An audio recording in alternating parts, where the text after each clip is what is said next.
wealth. Unlike our Western capitalist ideas that you show your wealth by storing up your money and having a big bank account and a nice house and a fancy car and dressing well and going to swanky events and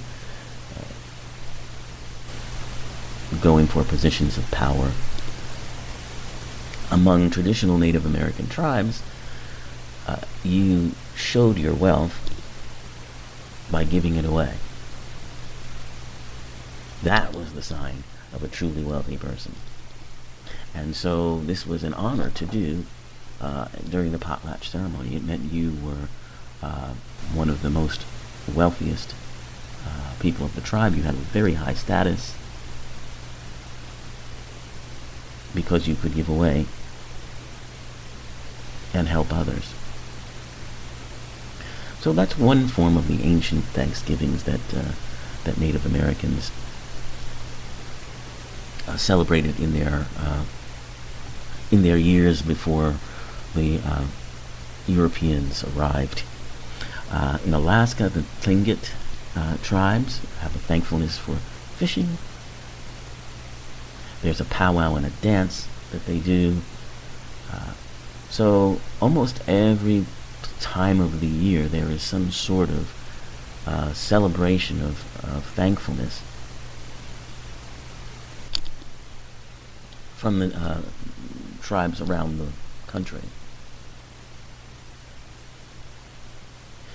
All of the indigenous peoples that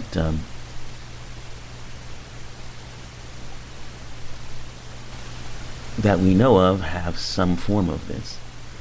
Now there's a nice article by Patty English. She's a descendant of the Mohawk Nation, and she has researched indigenous cultures for over 40 years. And this article is really a wonderful article to read. It's in owlcation.com. It's about Native American celebrations. I will post this on my Facebook page, Metaphysical Media on Facebook. So you may go and read this yourself if you like after the show. But she says in her article, all of the indigenous peoples that we have studied have traditions of thankfulness for surviving winter and for receiving crops and gain for their hard work. And this is around the world too. There are native cultures not just here in the United States, but in Asia and in Australia. There are indigenous cultures there too.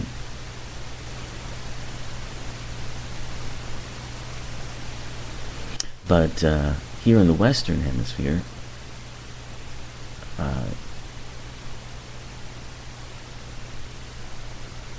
we know of many tribes that have celebrated these sorts of Thanksgiving traditions. So it's quite likely that when the Pilgrims did encounter the tribe of Indians who were known as the Patuxet,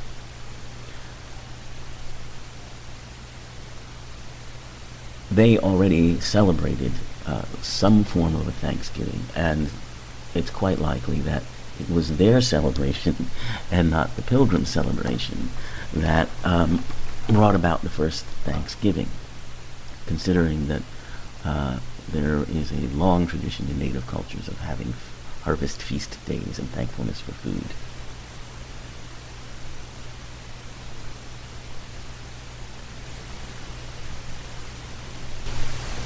That being said, now let's talk about this particular story of Thanksgiving.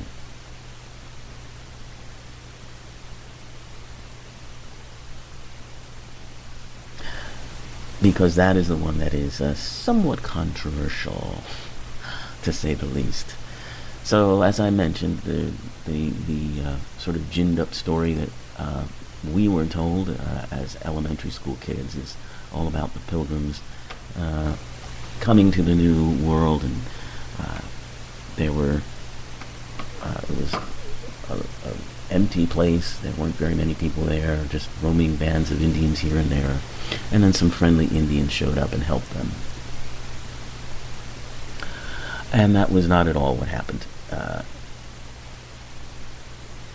One of the more popular characters is a Native American who was known as Squanto. He was the supposedly friendly Indian who taught them how to plant corn. Um, and his story is not quite so nice. Uh,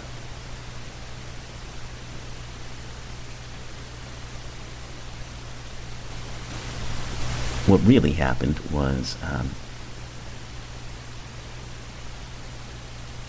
once before, a long time ago, before the Europeans arrived and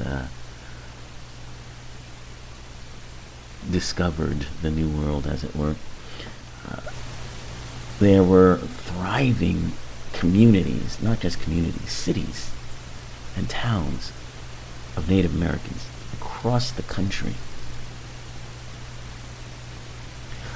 Millions and millions of people. It's thought that there were more people in North America before the settlers came than there were in Europe at the time. It was a thriving, bustling place. Now, once the Native American, once I'm sorry, once the first explorers, European explorers, landed and arrived and began to interact with these first people, they brought with them hideous diseases, smallpox, and plague, and other horrifying diseases that these Native Americans had no immunity to. They had never encountered such sorts of illnesses. They weren't at all common in that part of the world. And so they were hit with disease after disease after disease, which wiped out many, many of them. So by the time that the pilgrims arrived, it looked like, an empty wilderness. Now,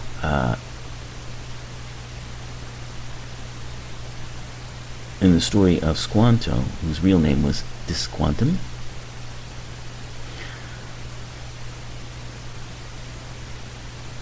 this was a man who lived in one of these thriving villages,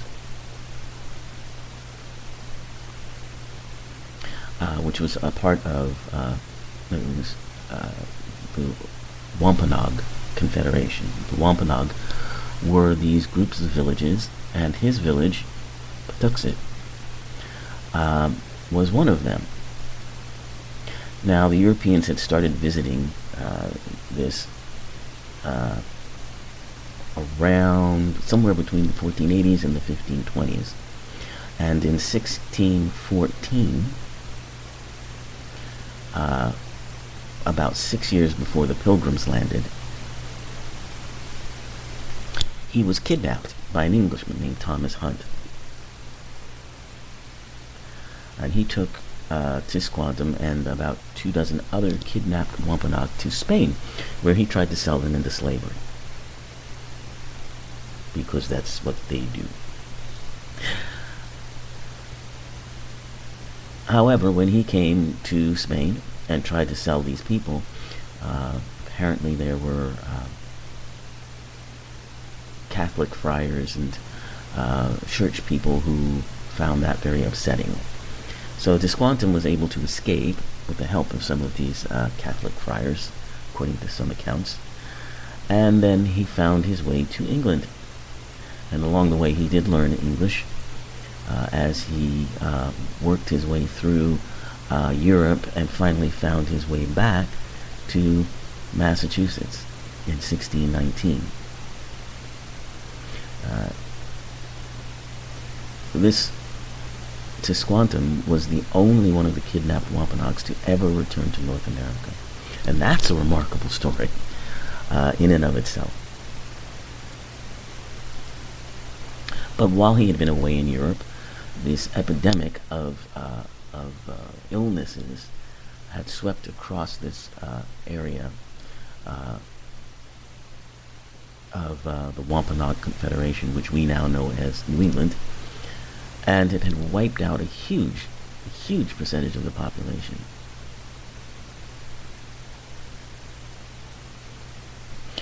It's, according to history, it's been traced back to a shipwreck of French sailors on Cape, what we now know as Cape Cod, and that one of them carried one of the diseases, probably smallpox or something along those lines, and it just spread like wildfire. I'm sorry, no, not smallpox. Apparently, historically researching this, the guess is that it was some kind of viral hepatitis, because that is apparently easily passed through in water. So when the Squantum returned to Pawtuxet, his little village, it was empty. And this is when the Pilgrims showed up, and they found this empty village. And they began to take over the empty village and dug up supplies that had been put away by the Pawtuxet villagers who had died from the disease.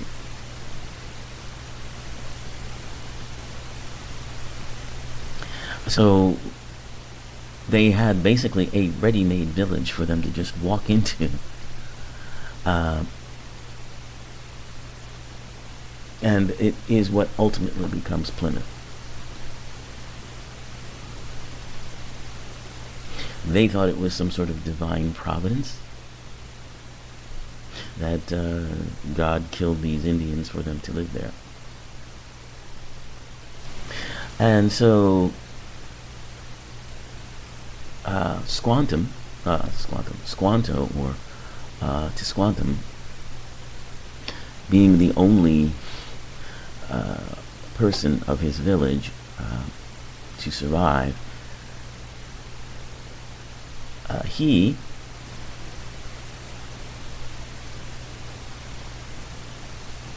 found them when they were at their worst, when they were having a really hard time.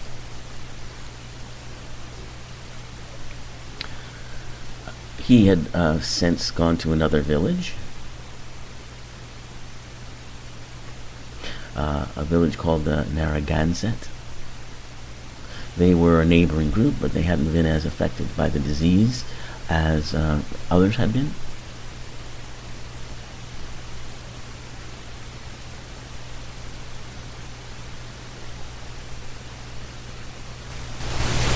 So Tisquantum becomes one of them,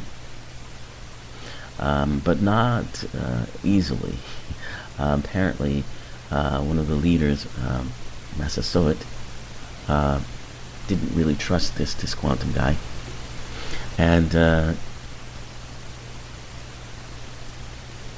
he was sort of kept under a form of house arrest until the Pilgrims showed up.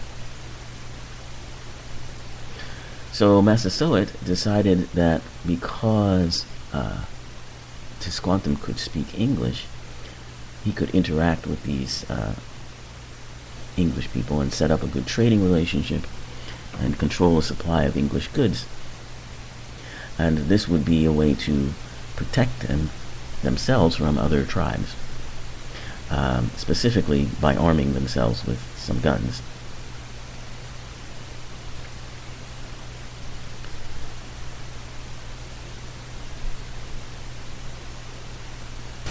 Now, Tisquantum apparently was probably not his name. It's actually a